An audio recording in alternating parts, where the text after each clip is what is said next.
Hi, Stacy with Stalking Horse here. Welcome to our channel. Today we're going to talk about medical coding and billing. So is it medical coding versus medical billing or medical coding and medical billing?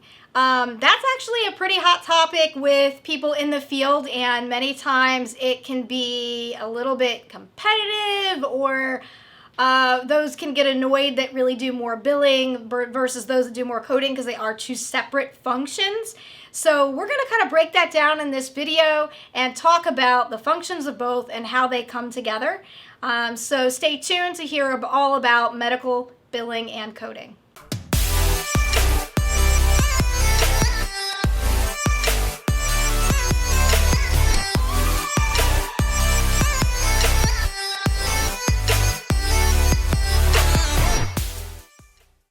Hey, welcome back.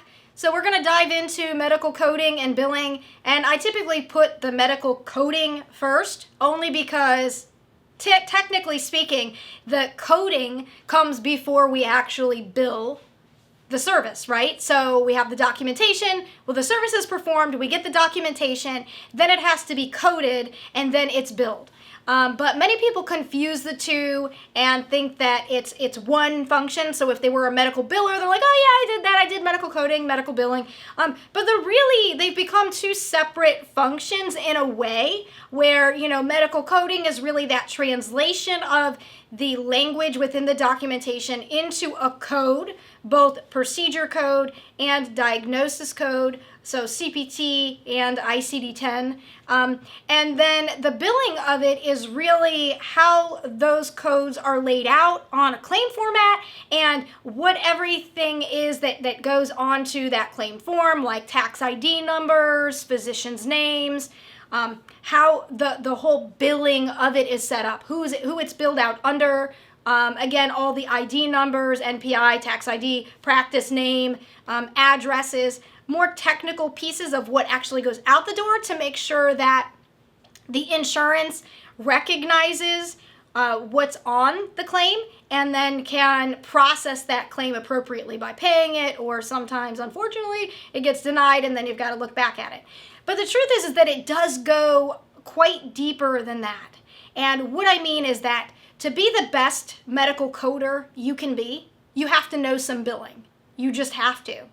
And to be the best medical biller you can be, you have to know a little bit of coding to be the best you can be, because they are so intertwined and dependent on one another that it's essential that you know a little bit and that you know when to speak to the other person. So the best companies and those that are the most successful really have those two well connected together, and they all function as a team, and that we learn from each other and we learn and grow. We improve on our coding, we improve on our billing, we look at what's coming back, we look at what's going out. So one great example would be that there are like HCPCS codes, the HCPCS, and there's also CPT codes for some of the same services, but some insurances want a HCPCS over a CPT, or they want the CPT over the HCPCS.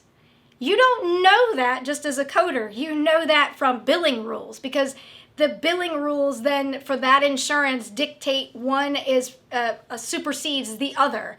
So you would have to know which one goes on there, right?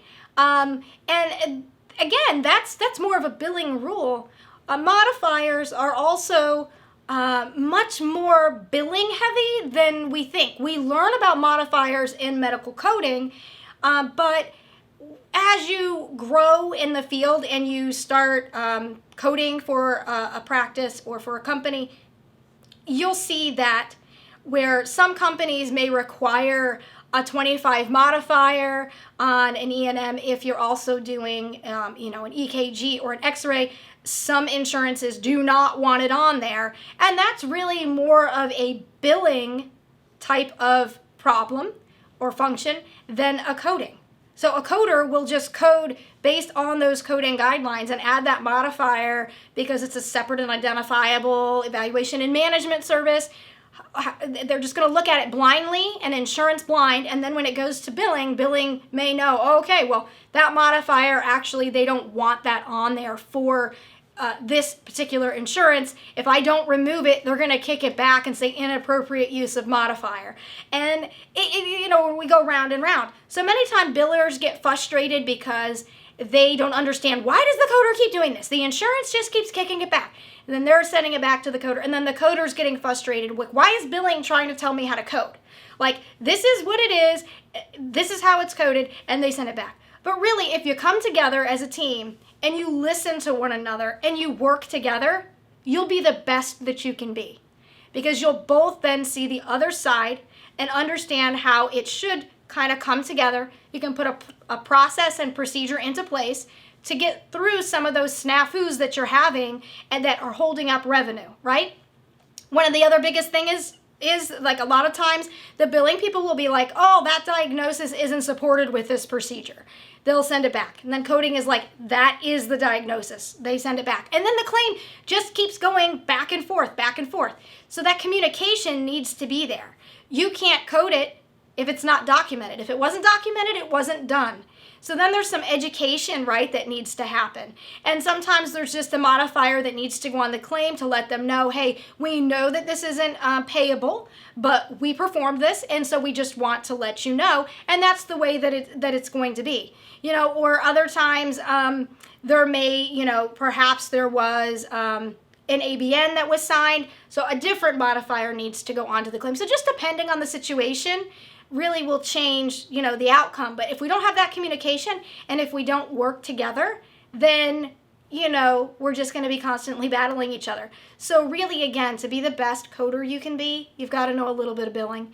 And to be the best biller you can be, you have to know a little bit of coding. It's a give and take. You've got to work together. And actually, several companies now even will hire coders on that work specifically for certain insurance plans, because they'll teach them the billing rules for that specific plan, so that as they're coding, they can add that information in, so that when it goes to billing, the only thing they have to worry about, again, is that setup of the claim and the clean processing through, and then what comes back, payment posting, so on and so forth.